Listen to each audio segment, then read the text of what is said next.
Hello friend, রিয়ানাক চ্যানেলে তোমাদের সকলকে অনেক অনেক স্বাগত। তোমাদের সাথে আমি রিয়া। আমি আজকে চলে এসেছি আর একটা নতুন ভিডিও নিয়ে। তবে এই ভিডিওটা কিছুদিন আগে করা, 23শে জানুয়ারির ভিডিও। নেতাজি সুভাষচন্দ্রের জন্মদিনের দিন এই ভিডিওটা করেছিলাম। এবার তোমরা এটাই ভাবছো তো, 23শে জানুয়ারি তো কবেই চলে গেছে, সেই ভিডিওটা এখন কেন আমি আপলোড করছি? কারণ আমার শরীর খারাপ ছিল, আমি ভিডিওটা এডিট করতে পারিনি। তার জন্য 23শে জানুয়ারি এটা ছাড়াও হয়নি।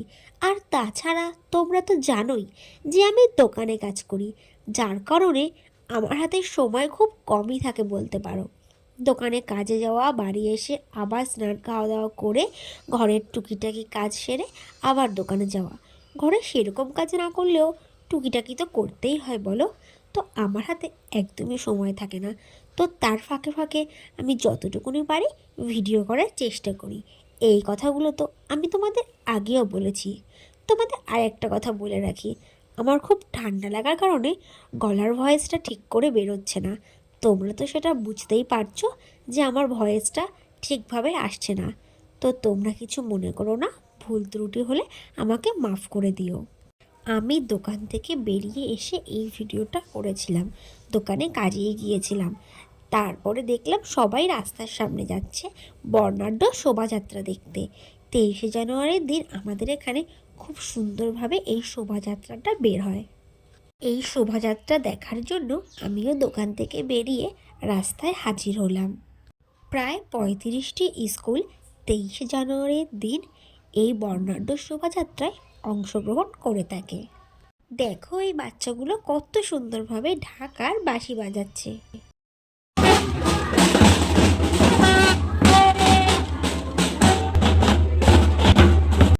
এতগুলো স্কুলের মধ্যে আমার সবচেয়ে অক্সবো স্কুলের প্রদর্শনগুলি ভালো লেগেছে। দেখো, প্রথমে ওয়েস্ট বেঙ্গলকে তুলে ধরেছে, তারপরে আছে গুজরাট, তারপরে আছে তামিলনাড়ু, তারপরে দেখে বলছে কি আছে, তারপরে আছে এটা কাশ্মীর, তারপরেই আছে মহারাষ্ট্র, তারপরে পাঞ্জাব, তারপরে আসাম। দেখো কি সুন্দরভাবে প্রতিটা দেশকে তুলে ধরেছে। প্রতিটা দেশের সাজকে এত সুন্দরভাবে অক্সবো স্কুল তুলে ধরেছে, দেখার মতো। আমার তো এই অক্সবে স্কুলের প্রদর্শনটা দারুণ লেগেছে। ওদের এই প্রদর্শনটা ছিল দেখার মতো। শুধু আমার নয়, ওখানে অন্য যারা দেখছিল এই বর্ণাঢ্য শোভাযাত্রা, সবারই অক্সবে স্কুলের প্রদর্শনটা ভালো লেগেছে। দেখো, এটা আছে অরুণাচল প্রদেশ। ওরা সত্যি এত সুন্দরভাবে এই প্রদর্শনগুলো তুলে ধরেছে। ওদের এই সাজ পোশাকগুলো তো জোগাড় করতে হয়েছে, সব কিছু জোগাড় করে প্রতিটা দেশের সাজকে এত সুন্দরভাবে প্রদর্শিত করেছে। দেখো, তারপরে আছে রাজস্থান। সত্যি খুব খুব সুন্দর হয়েছে।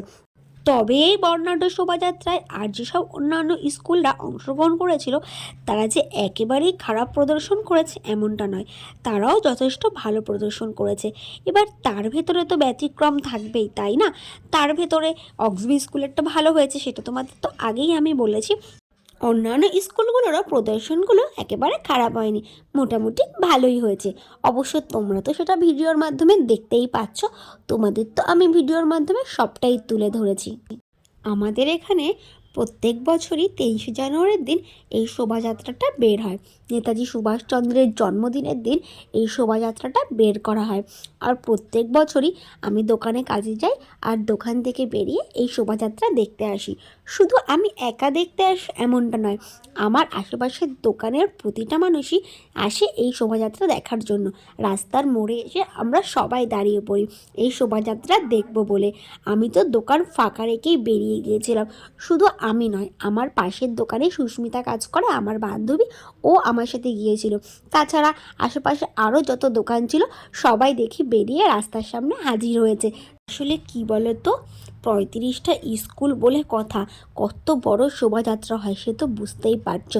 প্রতিটা স্কুলের ছাত্র, তার সাথে তাদের গার্জিয়ান, টিচার, মানে কি বলবো, প্রচুর বড় একটা শোভাযাত্রা বলতে পারো। আর এত সুন্দরভাবে র্যালি করে, দেখার মতো। আর এটা দেখতে ভীষণই টাইম লাগে, মানে 1 ঘন্টা ধরে দাঁড়িয়ে থাকলেও মনে হয় শোভাযাত্রাটা শেষ হয় না। মানে প্রচুর বড়। ভিডিওতে তো এতটা দেখানো সম্ভব নয়, যার কারণে আমি অল্প কিছু তুলে ধরেছি। আর তাছাড়া পুরোটা আমি তুলতেও পারিনি। আমি গিয়ে দাঁড়িয়েছি, এর মধ্যে আমার দোকানে একটা কাস্টমার এসেছে। আমার কাকু আমাকে ফোন করে বলল, রিয়া দোকানে আয়, দোকানে কাস্টমার এসেছে। আমি দৌড়ে দৌড়ে দোকানে গেলাম, গিয়ে দেখলাম একটা কাস্টমার এসেছে জিন্স নেবে। তখন আর কি করা যাবে, কাস্টমারকে তো আগে মাল দেখাতে হবে, তাই না? আর যেহেতু আমি পরের কাজ করি, সেহেতু আমি দোকান ফেলে তো শোভাযাত্রা দেখতে পারি না, আগে কাস্টমারকে মাল দেখানো উচিত। তারপর আমি কাস্টমারকে মাল দেখিয়ে আবার চলে আসলাম ভিডিও করার জন্য। দেখো এই মা দুর্গার সাজটা কি সুন্দর হয়েছে। মা দুর্গার দশমীর দিন আমরা যেভাবে সিঁদুর খেলি, সেইভাবে সিঁদুর খেলাটা প্রদর্শন করা হয়েছে। সত্যি খুব সুন্দর ছিল, এটাও আমার ভালো লেগেছে। তবে তোমাদের তো আগেই বলেছি অক্সবি স্কুলের প্রদর্শনটা বেশি ভালো লেগেছে। যাই হোক, সেসব ছাড়ো, প্রতিটা স্কুলের প্রদর্শনই সুন্দর হয়েছে, কাউকে খারাপ বলা উচিত নয়। কেননা সবাই তাদের সাধ্য মতো যথেষ্ট চেষ্টা করেছে সবটা দিয়ে এই প্রদর্শনটা ভালোভাবে প্রদর্শিত করার, তাই কাউকে খারাপ বলা উচিত নয়। এরপর আমার দোকানে আরও একটা কাস্টমার আসলো, আমাকে আবার চলে যেতে হলো মাল দেখাতে। মানে আমি ভিডিওটা ঠিকভাবে করতেই পারিনি, কি করে করব বলো? আমাদের দোকান ফাঁকা রেখে আমি এসেছিলাম এখানে বর্ণাঢ্য শোভাযাত্রাটা দেখতে। এবার কাস্টমার আসলে তো আমাকে যেতেই হবে, সেটা তো তোমাদের আগেই বলেছি। সেটা শুধু আমাকে নয়, সুস্মিতার দোকানেও কাস্টমার এসেছিলো। যখন কাস্টমার আসলো ও চলে গিয়েছিল, ও আমাকে বললো, রিয়া তুই ভিডিওটা কর, আমি দোকানে যাচ্ছি মাল দেখাতে, তুই পরে আমাকে ভিডিওগুলো দিয়ে দিস। এরপরে যখন আমার দোকানে কাস্টমার আসলো, আমিও সুস্মিতাকে বললাম, সুস্মিতা তুই ভিডিও কর, এরপর তুইও আমাকে ভিডিওগুলো দিয়ে দিস। কিন্তু কি বলতো, যখন সুস্মিতা ছিল না তখন আমি ভিডিও করেছিলাম, তারপরে মাঝে দুজনের কাস্টমারই এসেছিলো, দুজনেই গিয়েছিলাম, যার জন্য পুরো ভিডিও করতে পারিনি। কেননা কাস্টমার যেহেতু এসছে, আমাদের তো যেতেই হবে, তাই না? তো তার জন্য সবটা তোমাদের মধ্যে তুলে ধরতে পারিনি। আর তাছাড়া সবটা তুলে ধরা সম্ভবও নয়, কেননা যদি আমি সবটা তোমাদের মধ্যে তুলে ধরতে যেতাম তাহলে ভিডিওটা অনেকটা লেন্থি হয়ে যেত। আর বেশি বড় ভিডিও কেউই দেখতে পছন্দ করে না। ছোটোখাটো ভিডিও হলে সবাই একটু দেখে, খুব একটা বড় ভিডিও কেউ দেখে না। আর ওই দেখলেও একটু কেটে ছেটে যেইটুক দেখে সেইটুক না দেখার মতোই। তো খুব বড় ভিডিও আপলোড করা সম্ভব নয়, যার জন্য যদি আমি ভিডিওটা পুরো করতামও, তো পুরোটা তোমাদের সঙ্গে তুলে ধরা সম্ভব হতো না। তাহলে ভিডিওটা প্রায় আধ ঘন্টার উপরে হয়ে যেত, আর অত বড় ভিডিও সম্ভব নয় আপলোড করার। দেখো এই সাজটা কি সুন্দর হয়েছে, তাই না? আমার এই সাজটা ভালোই লেগেছে, তোমাদেরও নিশ্চয়ই ভালো লেগেছে। এরা ঠাকুরের সাজ দিয়েছিল, এরা শিব, দুর্গা, গণেশ, কার্তিক, মানে এই সব ঠাকুরের সাজ দিয়েছিল। এদের না নাচতে নাচতে কষ্ট হয়ে গিয়েছিল, তাই এরা একটু জল খেয়ে নিয়েছিল। ওই দাদাটা ওদের জলের বোতল দিচ্ছিল, আর ওরা দাঁড়িয়ে দাঁড়িয়ে একটু জল খেয়ে নিচ্ছিল। কি বলো তো, এই রোদে হাঁটছিল তো, কষ্ট হওয়াটাই স্বাভাবিক, তাই না?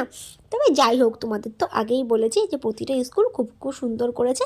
তো এরপরে বর্ণাঢ্য শোভাযাত্রা শেষ হয়ে গেল, আমিও দোকানে চলে গেলাম। টাটা বাই বাই, তোমাদের সঙ্গে দেখা হবে নেক্সট ভিডিওতে।